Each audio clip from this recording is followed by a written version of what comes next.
નફારો વધારે છે. સાચી વાત. હવે આપણે પંચાયત ડિપાર્ટમેન્ટમાં નોકરી કરીએ એટલે આપણે ડબલ પીઆર જ રહેવાનું. એક તો પોલિટિશિયન, એક પબ્લિક.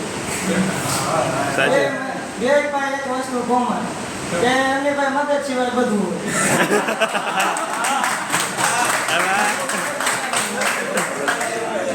વાહ ભાઈ વાહ.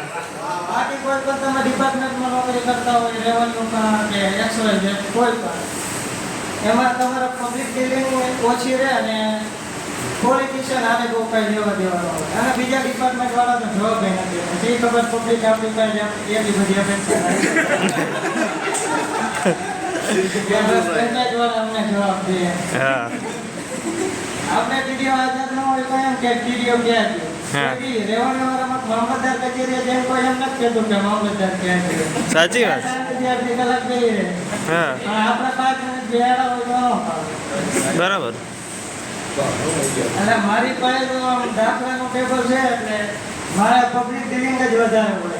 અને મારી પાસે બધી પ્રકારના માણસો આવે. વાહ. અને ખબર મને પબ્લિક ડિલિંગ કરવાનો બહુ શોખ હતો. નવો સર્વિસમાં આવ્યો ત્યારે એમ લાગતું હતું કે ના આપણે પબ્લિક હારે કામ લેવું. જિલ્લા પંચાયતમાં શું ટેબલ ઉપર નોકરી કરવી હોય, રોજ 5-25 જણા આપણી પાસે આવે તો મજા આવે. અરે રે. પણ 7 મહિનાની નોકરીમાં તો સમજાવો કે પબ્લિક હારે કામ લેવું એની કરતા ફાઇલ વાળા માથામાં કરવી હારી. અરે રે. કારણ કે પછી કોણ કેવું આવે ને શું બોલે ને એમ નક્કી નહીં. સાચી વાત. એકાદો કિસ્સો તો એમ. અરે રે. ડાયરો થઈ ગયો.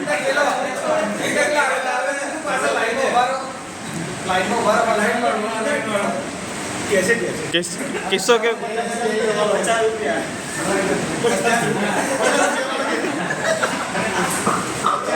વાળો.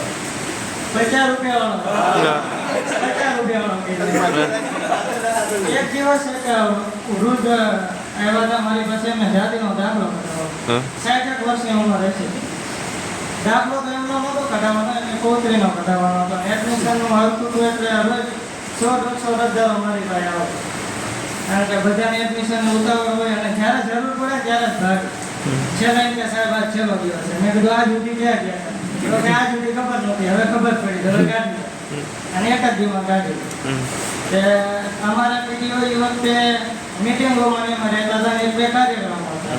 તો દાદાએ કીધું કે મારે મારી દીકરીનું એડમિશન લેવાનું. મેં તો કે દાખલો જોઈએ. મેં કીધું કંઈ વાંધો નહીં, દાખલો તો રેડી એટીવીટીમાંથી પ્રિન્ટ કઢાઈને આવ્યા હતા. એટલે એમાં તો શું હોય, દાખલાના રજીસ્ટરમાં દાખલો ચડાવવાનો હોય અને ટીડીઓની સહીમાં મૂકવાનો. આપણે ક્લાર્કી એટલે આપણું કામ એટલું જોઈએ. મને કે સહી કરાવી દો. મેં કીધું કંઈ વાંધો નહીં, હું મૂકું સહીમાં. તો ટીડીઓ હાજર નહોતા. મેં કીધું દાદા બેસો, હમણાં આવે એટલે સહી કરાવી તમને દાખલો આપી. 1 વાગ્યા સુધી બેઠા પણ ટીડીઓ આવ્યા નહીં. મેં કીધું હવે જતા રહો. અને તે દિવસે જિલ્લામાં મિટિંગ હતી. બપોર પછી કલેક્ટર સાહેબ મિટિંગ લેવાના હતા 5 વાગ્યા. મેં કીધું ગામડેથી આવો તો કાલે આવો.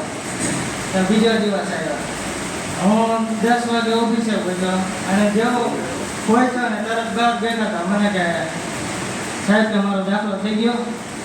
મેં કીધું ના. મેં કીધું કાલ ટીડીઓ સાહેબ આવ્યા નથી, આજે આવે એટલે કરાવી દઉં.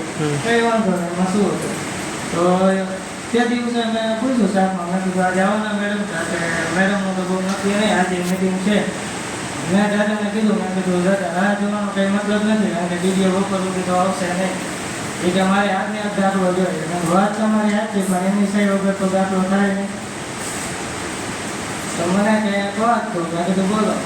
કાકા 50 રૂપિયા આપો, તમે દાખલો કરે. તમારા 50 રૂપિયા પર જીવું. ત્યાં કેમ મને પગાર આપે? મને તો તેથી ખાવાનો ભાઈ એમ થયું કે બસ રાતની આટલી કિંમત ગણે.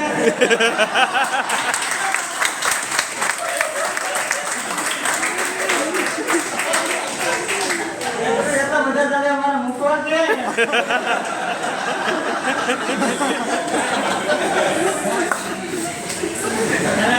આવું બધું થતું રહે. અને અમારા તાલુકામાંથી હું તલાટી મંત્રીની રેવન્યુ વસૂલાતની એનું કામગીરી ચાલતી હતી. રેવન્યુ જેમ પડતા એમાં વિસ્તરણ અધિકારીઓના જ ઓર્ડર થાય અને ડીડીઓનો ઓર્ડર થાય. પણ અમારા સીડીઓ હતા એ નહોતા જે મીટિંગ બોલવા લીધે તો મને કે મારી જગ્યાએ દૂર જાય. હવે તાલુકામાં તો પબ્લિક આવે બહુ સારું એવું ડીલ કર્યું પણ પછી ગામડે જવાનું હતું અને પહેલી વખત હું વસુલાતમાં જતો હતો ગામડે તો પહેલો દિવસ ગયો મને તો એમ કે 10 વાગે તરાટી પહોંચી જ જતા હોય હું તો મારા ટાઈમે 10 વાગે પહોંચી ગયો.